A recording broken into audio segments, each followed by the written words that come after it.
And so that's in the atmosphere.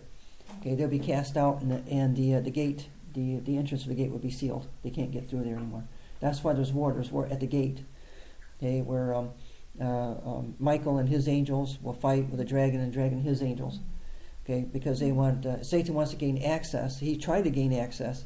Okay, by right on the tail of the rapture of the 144,000. When the gate was open, huh?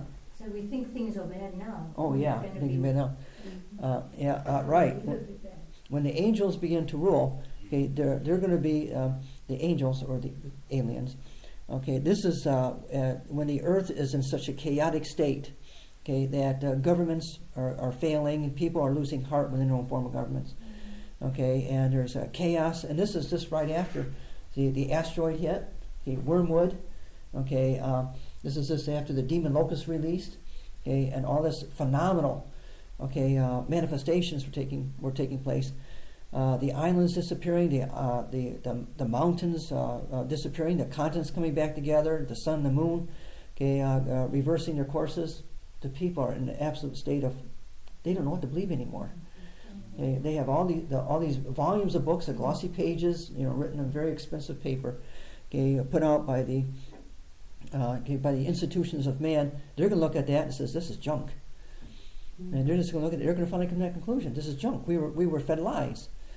Okay? So, but when the beast emerges, he's going to bring a form of consistency. He's going to become the hub. It says the peoples of this world, need to have guidance. And he emerges out of all this chaos.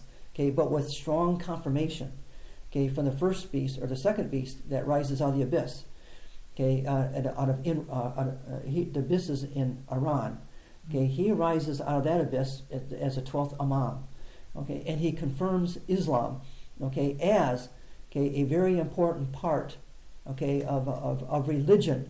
But this beast that comes out of the abyss is going to be tying in all the other religions into it. That's why he's going to be greatly honored by the Islamic people. The Jews will look at him as a resolver of other conflicts. But there's always going to be dissension. Mostly among the Hasidic Jews. There's always going to be certain dissension. And then, when the first beast comes alive, the Antichrist man, he's going to again resolve all that, and he's going to be confirmed by the second beast and the dragon. When he's cast out, he's also going to be the third token. In confirmation of this man. And there'll be the confirmations will be when fire comes down from the sky.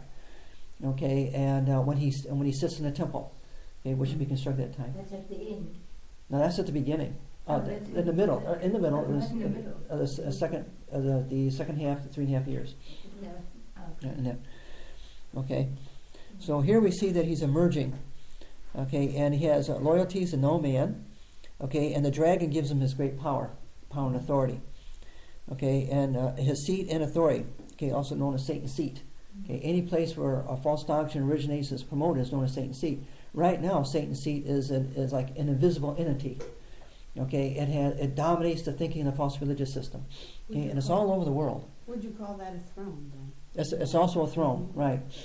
Well, it would be only in that kingdom, but not in God's. The angels of the orders, receive certain recognitions from Satan as being thrones. Okay, a throne is a position of no peer. Okay, other than God himself, we know that. Okay, this is what Satan wanted. He wanted also a position as a throne. He's not a throne, he's an archangel. Okay, that is another gift that God has given for the purpose of a power of freer sovereignty to express yourself, okay, freely. Okay, but not, of course, not until they're from God, but express yourself freely.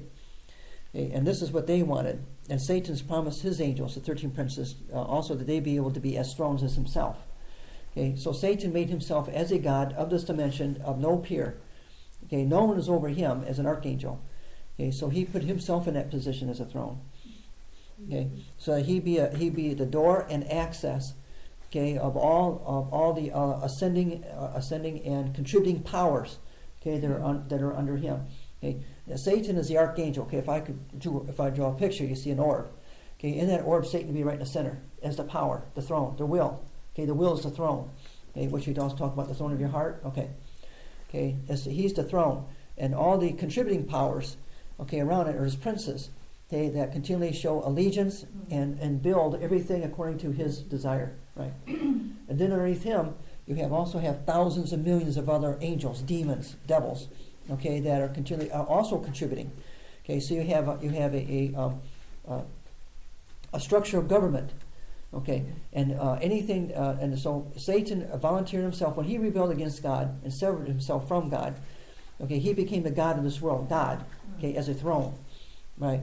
This is a promise that he made to all his other angels that are under him, that if they would show allegiance, okay, and be diligent to his desires, that he would also see that they would be put in positions as being thrones, so that that he as a throne here would promote them as thrones, which means that they would continue to contribute to Satan, but they also be over here, okay, and under them would also be other powers, okay, which contribute to them, which contribute to him, in his building. That's why there's a war in the heavenlies. That's right. There's going to be war in the heavenlies, right? You have a thought? They don't know the end, or they don't believe the end. That's right. So he deceives them as much as he deceives mankind. That's right, because they're looking at his position. I says, if God was really, did not want him there, God would have removed him. And the fallen watchers saw the same thing. Why is it that Satan got to be in that position, okay, as the god of this world, and God allows him? I mean, he rebelled against God, and yet he's in this position. So the fallen watchers also observed that and says, well, we can do the same thing. So they tried to intrude in the plan of God's time frame, okay, and introduce themselves, okay, into this dimension, okay, prematurely, okay, in the first millennium, okay, which has been assigned to them in the 7th millennium, not the first millennium, okay, as uniting with the daughters of men in order to produce a seed that would also enter into the eternal inheritance. Okay, that's what they wanted. Before their time. Before who? Before their time. Before their time, right. Before the time that God had appointed it. That's right, and you see that throughout the whole Bible, okay, and regarding time frames. Okay, if when the Lord initiated circumcision, Satan was against it, okay, and mocked Abraham, okay, and regarding circumcision, which is such a strange, why would God exact such a strange token from a man, okay, and regarding circumcision, okay, and all the countries laughed about it. They thought it was comical, okay. But then, okay, when God no longer was utilizing that as a point of sanctification, Satan would pick up the very theme, and try to enforce it out of its time frame. Okay, that's what Satan is doing today. He's taking the gospel out of its time frame, original time frame. Okay, so that the church itself is trying to fulfill Moses' law. Okay, that's out of the time frame. See, and everyone is trying to exact this performance out of the time frame of sanctification, okay, are considered sinners in the house of Baal. Okay, those which are out of the time frame will persecute those which are in the time frame. That is on the prophetic path. We're on the prophetic path. See, and so that's why you call that the Antichrist spirit. That's Antichrist, right?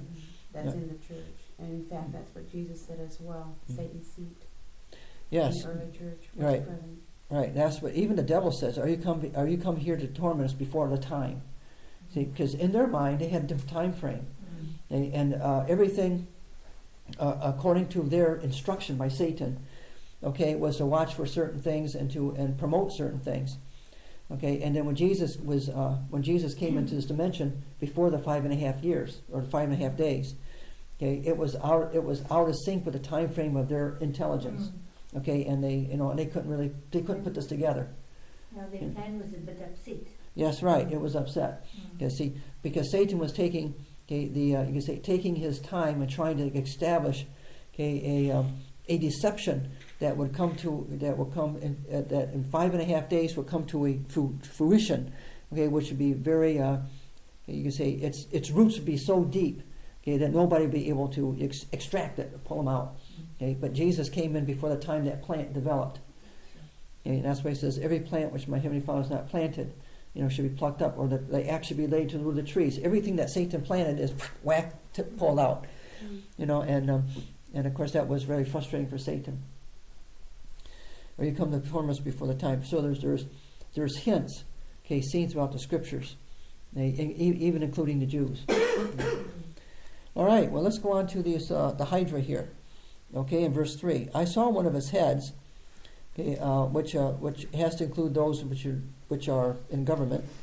I saw one of his heads as wounded to death. Okay, this is the man, then he's going to become the beast. Okay, one of the heads, because has to be that's why it's a person in government position. This is this charismatic man that is a Jew that is, and he's the one who's going to bring a pseudo peace. A pseudo peace, yeah. Out of this chaos that's happening now. Yes, right. Yeah, the people, that is just absolute riot and chaos, right? Okay, he was wounded to death. Ezra wounded to death, and most likely, I believe, it was one of his own bodyguards. Okay, and his early wound was healed, and all the world wondered after the beast. Okay, that's regarding the world wondered after the beast because you're trying to see how these events are being played out in the Bible, and regarding the truth of the Bible and his part in fulfilling these things. That's why, as we read on here, they'll wonder whose names are not written in the Lamb's Book of Life. Okay, they worship the dragon. Now this is Satan now. Okay, which means that they join to assist him to build this kingdom now, Satan. Okay. They worship the dragon which gave power unto the beast. That's the demon man. They worship the beast, which is the walk-in man, saying, well, who is like to this man? This is a strange person. Who is able to make war with him or to contradict his policies? Because they just witnessed his power there in the Muslims. Okay, because at this point, okay, a 10th part of Jerusalem just collapsed and 7,000 men just died. The two witnesses just ascended into heaven, 144,000 were just raptured. Okay, so you see a sequence of events that's happened. Bang, bang, bang, bang, bang, and this guy comes up. Right as events. He's assassinated. Okay, then suddenly, because the two witnesses, Enoch and Elijah, okay, in the council which they gave, okay, and there was a debate taking place on the Temple Mount.